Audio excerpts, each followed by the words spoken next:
Hi, I'm Andy Hamilton. Welcome to my backyard. Today we're going to learn how to take care of bees.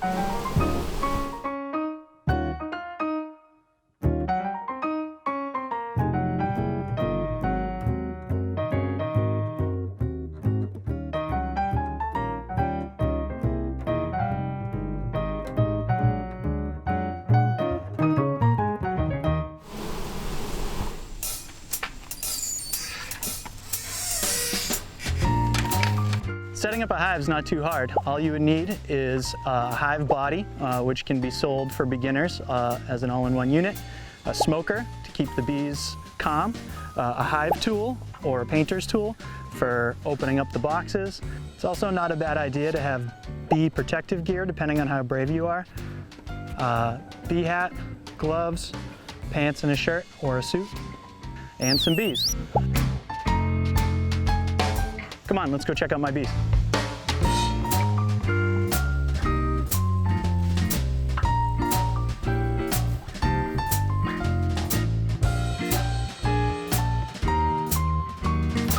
Welcome to my bee yard. These are my 3 hives.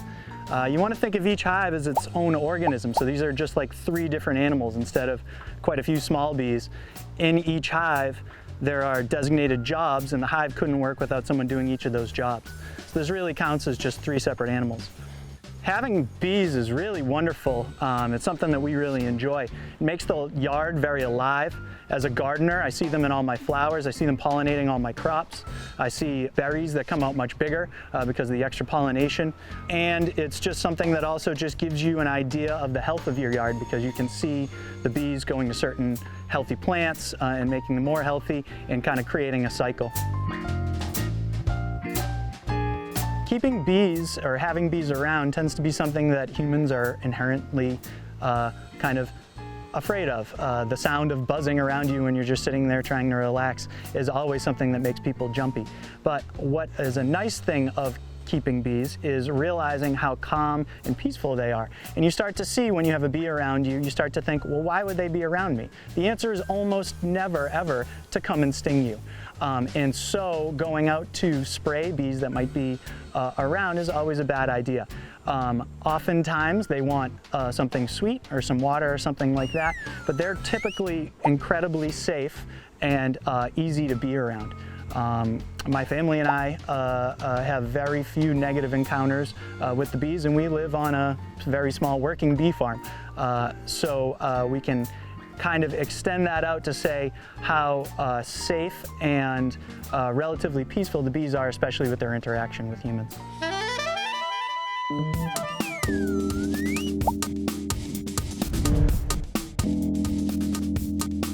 I'm going to fill up my smoker with some leaves, which I'm going to light. You can use leaves, you can use pine needles, you can use old lint from the dryer. There's not a particular medium that you need to light for the smoke. Each beekeeper has their own preference. I prefer to use leaves because they're everywhere and they're right behind my bees. I'm going to light this on fire and then let the fire go out so it creates smoke, and I'm going to put the smoke in the beehive. The reason is the bees communicate through pheromone, through smell, and you're blocking that smell so that the bees that would sound an alarm and say there's an intruder here are still sounding that alarm, but the other bees aren't receiving it because you're blocking the smell.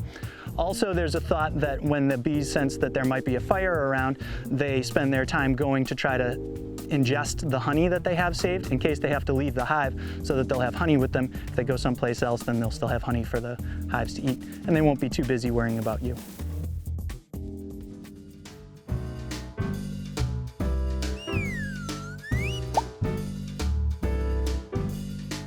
One of the many benefits of keeping bees is honey. The bees take nectar from flowers and dehydrate it to make the sugar very concentrated and syrupy so that they can store it for the winter and eat it all winter long when it's cold and there's no flowers for them to eat.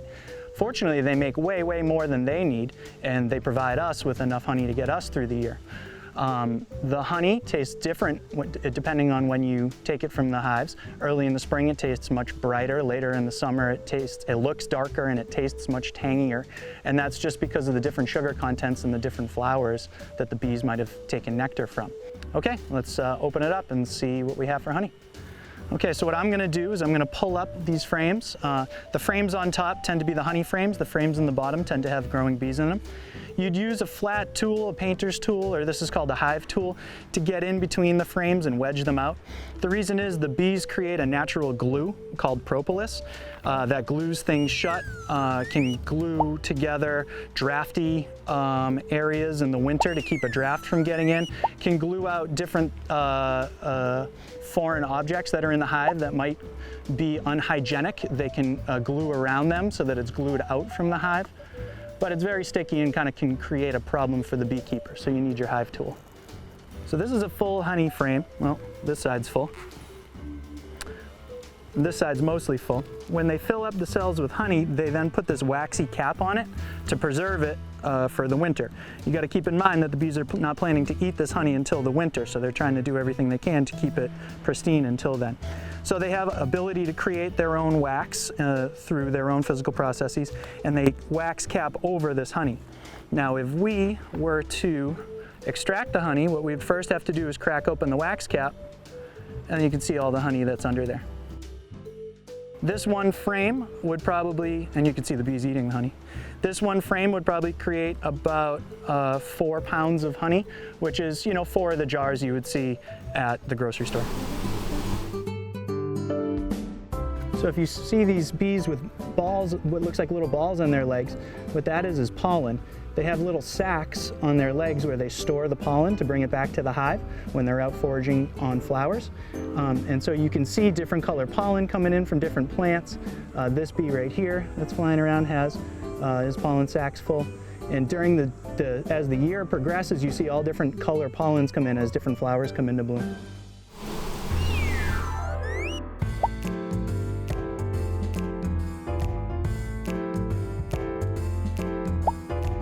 So now that we've talked about our honey, let's talk about what else we might find in a hive. In the bottom chambers, what we might find is a queen, hopefully happily laying eggs. She would lay a couple thousand eggs a day. There would be quite a few bees taking care of those eggs, young bees called nurse bees, that's whole purpose is to raise other bee eggs. There would be some honey and some pollen there to feed them while they work. The pollen would be to feed the growing bees.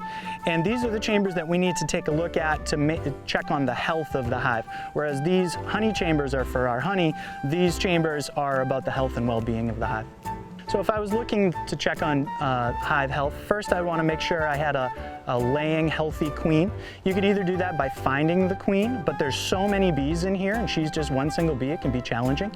You can also see if there's recently laid eggs, which would also be a sign of queen health. Oftentimes I'll just look for eggs, which are much easier to find, and say, oh, there's eggs, there must be a healthy queen, and I can close the hive up knowing that things are healthy. You also want to make sure they have food stores, because we don't want any, especially in a drought year, we wouldn't want our hives to go starving, which can happen.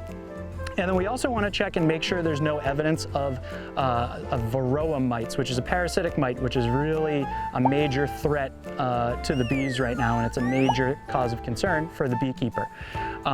Evidence of that would be actually seeing the mite, which is kind of rare, seeing evidence that the mite had been there, or seeing deformed bees. Mites is a big reason why beekeeping right now is so important. Honeybees are having a hard time surviving on their own without the beekeeper because of this particular mite that the beekeeper can intervene, which is one of the reasons that I got into beekeeping, was because I tend to be an outdoor person and I tend to be interested in the health of our ecosystem. I thought maybe I could be a beekeeper to try to help the bees survive. Another reason I like keeping bees is all the different things that bees have taught me. You start to see the world the way the bee would see them. You start to see a lawn as a desert, which is what a bee would think of a lawn as. Whereas you would start to see a pile of weeds as a great area of food, pollen, nectar, and other things that the bees need. I have 2 young daughters that are interested also, and this is another reason I've liked keeping bees, is for teaching them how our environment works, teaching them to respect our environment, and teaching them just about how the whole system works, which is really easy to do on the granular level of the bees.